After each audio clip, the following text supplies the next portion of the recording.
A condiminute on lemongrass. Here's something you may not have used in a while or at all.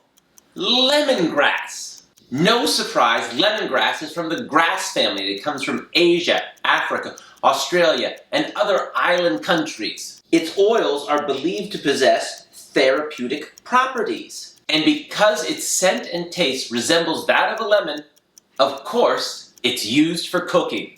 It goes well with meats and seafoods. And you don't need to go and forage for it. You can get a nice jar of sliced lemongrass.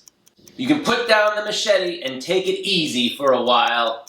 The first thing I made was an easy marinade that you can use for beef and chicken. Just combine some sliced lemongrass with things like fish sauce, soy sauce, garlic, ginger, etc. Then marinate the beef, grill it. You can't beat it. Lemongrass, you gotta give it a try. Condiminute. You give us 60 seconds, we'll give you the flavor of the world. A World of Condiments production.